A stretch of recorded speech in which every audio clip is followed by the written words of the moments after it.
इतनी गोली चलाने लगे 10 मिनट में ऐसा लगा कि जैसे अफरा तफरी होके रख दिया। यहाँ पर देखिए मेरा गार्ड है ये। अच्छा। इसका ये पूरी तरह से खून से इसको लहू लुहान कर दिया गया यहाँ पे। जय श्री राम।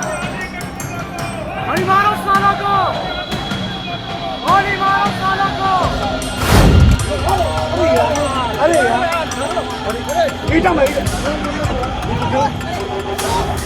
अगर आपने आवाज उठाई, सरकार ये गलत कर रही है, छात्रों के साथ गलत कर रही है, नीट वाला मामला है, सीबीएसई वाला मामला है, तो सीबीएसई वाले मामले पर 17 साल के बच्चे को संसद की कमेटी के सामने बुला लिया।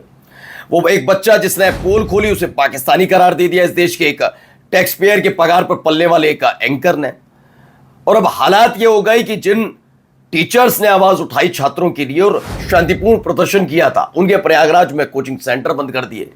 और मंत्री जी से सवाल ना पूछकर, जो देश के मंत्री जी हैं भविष्य से खिलवाड़ कर रहे हैं, बिल्कुल स्पष्ट बोल रहा हूं, खिलवाड़ जो मंत्री कर रहा है उससे सवाल ना पूछकर कोचिंग सेंटर्स वालों से इन तमाम चीजों पर भड़कने वाली अंजना ओम कश्यप, उसके बाद आज देखिए जब उसको जवाब मिला तो कैसे फायरिंग हुई। जी हाँ, खान सर के कोचिंग सेंटर पर फायरिंग हो गई। आप अंदाजा लगा रहे हैं इस देश में लंपटाई की हद कितनी पार की जा रही है, और ये रामराज कहा जाता है।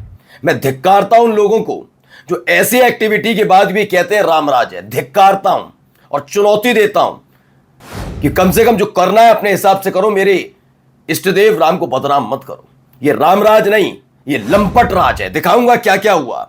इसके अलावा भी कई खबरें निकली। आपके एक घटनाक्रम घटता है और मैं उस घटनाक्रम का पहले भी विरोध कर चुका हूं कि ऐसा घटनाक्रम चाहे कोई करे, धर्म विशेष की बात नहीं, लेकिन उसके बाद पुलिस कार्रवाई करती है, एनकाउंटर करती है, लेकिन लंपटों को मिल जाता है मौका दिहाड़ी बनाने का। तो कहां कैसे लंपटाई चल रही, पढ़ाई लिखाई करने तो दी नहीं गई इनको। नीट एग्जाम है, वो हो रहा है, सीबीएसई वाले बच्चे पढ़ जाएंगे तो दिक्कत हो जाएगी, कौन धर्म का झंडा उठाएगा, वो तमाशे। और भी कई खबरें दिखाता हूं कहां क्या हो रहा है। नमस्कार, मैं हूं प्रज्वल गौतम और आप देख रहे थे live TV. The live TV, सच सबसे आगे। सबसे पहले शुरुआत करता हूं इस खबर से। ये कुछ तस्वीरें मैं आपको दिखा रहा हूं, यहां पर कुछ बुलेट्स टाइप की पड़ी हुई नजर आ रही हैं। जो दावा shot fire outside the coaching institutes of educator Khan sir near Musallapur Haat. ये पटना में खान सर का कोचिंग सेंटर है, वहां पर गोली लगी है, गोली चली है, जिसमें से दावा किया जा रहा है खान सर का जो है कोचिंग सेंटर है, वहां का सिक्योरिटी गार्ड है, उसको गोली लगी है। फिलहाल पटना एसएसपी और तमाम लोग पहुंच गए, बाद में आराम से पहुंचे, देखिए क्या है। लेकिन पटना में तो ये रामराज आया हुआ है, कहते हैं ना रामराज आया हुआ, देख लो। तभी तो कहता हूं शर्म आनी चाहिए। जो जहां जहां बीजेपी की सरकार आने के बाद जो कहता रामराज आता है, मैं कहता हूं सनातनी हो ही नहीं सकता। उसके मन में सिर्फ एक पार्टी विशेष के लिए प्यार हो सकता है, कोई रामराज नहीं है। और किसी राज्य में नहीं, ये खुल के कहता हूं, किसी राज्य में, उत्तर प्रदेश से लेकर बिहार चले जाइए, ये सारे के सारे झूठ बोलते हैं। और सबसे शर्म वाली बात है कि खुद उस धर्म के होकर, संत होकर झूठ बोलते हैं। देखिए, ये देखिए यहां क्या कह रहे हैं। ये जो कोचिंग वाले हैं ये सभी फीस बढ़ाने के लिए आपको बोल रहे हैं। अभी इन लोग का बस यही है कि इतने कम फीस में नहीं पढ़ाया जाए, और इतने हजारों संख्या में जो रिजल्ट आता है, पूरी तरह से इतनी गोली चलाने लगे 10 मिनट में ऐसा लगा कि जैसे अफरा तफरी होके रख दिया। यहाँ पर 8-10 राउंड तो हम देखे हैं, यहाँ पे 8-10 राउंड हम देखे हैं। हमें क्या पता है, अभी पीएमसीएच में एडमिट है, उसका पूरा सर फाड़ दिया गया है यहाँ पर। सर क्या लगता है कौन क्या होगा ये? बगल की कोचिंग वाले। सर आप खुद मौजूद थे यहाँ जब फायरिंग हो रही थी? बिल्कुल, ये देखिए मेरा गार्ड है ये। अच्छा। इसका ये पूरी तरह से खून से इसको लहू लुहान कर दिया गया यहाँ पे। तो पटना में मशहूर खान सर के कोचिंग सेंटर के बाहर बेखौफ अपराधियों ने की फायरिंग। वारदात में कोचिंग के सुरक्षा कर्मियों को गोली लगी है। लहूलुहान हालात में पीएमसीएच में कराया गया भर्ती।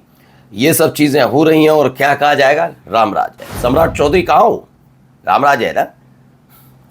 सोचिए कि ये तमाशे चल रहे हैं। चलन किस बात की है, क्या हो रहा है, जरा देखिए।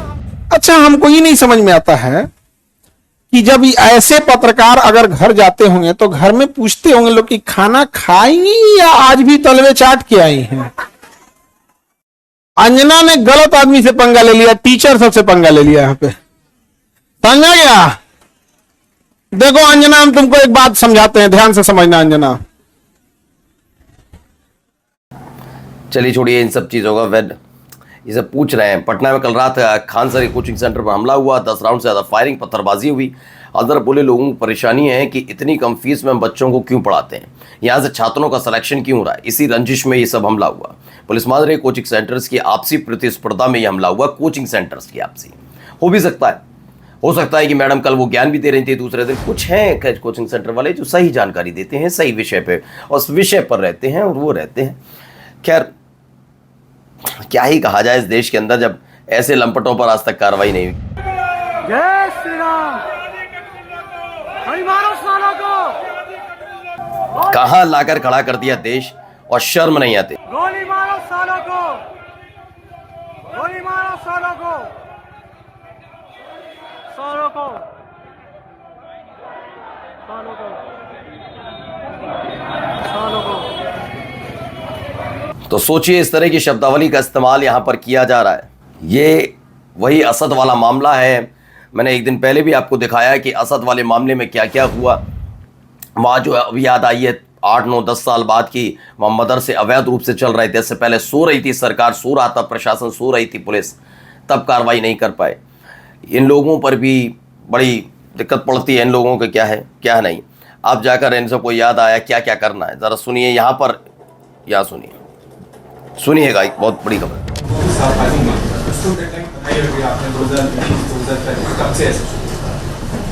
आपने पूरा सुना जो मैंने बोला।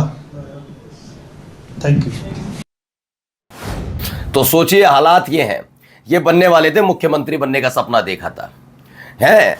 ये प्रवेश वर्मा सोच रहे थे मैं मुख्यमंत्री बनूंगा। खैर जो बनी वो भी बहुत कल्याणकारी योजनाएं तो लेकर नहीं आ पा रही रेखा गुप्ता, है ना। अब ये बने प्रवेश वर्मा, तो इनको क्या है, इनको सबको बनना क्या है, बड़ी बड़ी डींगे आकर बड़ी बड़ी बातें करके। आपको याद है वो बदतमीजी की थी इस व्यक्ति ने, प्रवेश वर्मा ने। ये प्रवेश वर्मा ने बदतमीजी की थी, एक अधिकारी से कितने गंदे लहजे में बात किया था। और ये बात मैं इसलिए कह रहा हूं क्योंकि अगर आप अधिकारी से, किसी अधिकारी से बोलते हो जो टैक्स पेयर के पैसे, तो प्रवेश वर्मा भी ना कोई अपने पैसों से नहीं जी रहे, ठीक है ना। इस टैक्स पेयर के पैसे पर उनके काफिले चलते हैं, तो यही बोला जाएगा। ये आदमी से बस पूछा गया कि पानी की किल्लत, जो प्रदूषण पानी वाला है, उसका कब तक डेडलाइन, ये आदमी बेफर उठा, सवाल कैसे पूछ लिया। जो टैक्स पेयर के पैसे पे पलने वाली सरकार का एक मंत्री बिफर जाता है। फिर बोल रहा हूं सुनिएगा, और एक सरकार के लिए नहीं, सबके लिए कह रहा हूं। टैक्स पेयर के पैसे पर पलने वाली, चलने वाली भी नहीं कहता मैं, चलती वो सरकार है जो वाकई काम करती है। इन सबके घर के चूल्हे जल रहे हैं हम जैसे लोगों की वजह से, टैक्स पेयर की वजह से। वो एक बिठा रखा है, नीट एग्जाम लेट रद्द होते हैं, शर्म नहीं आती सरकारों को। और शर्म क्या है जब इस देश की मीडिया ने अपना ईमान बेच रखा हो, सवाल पूछने की हिम्मत ना हो। लीजिए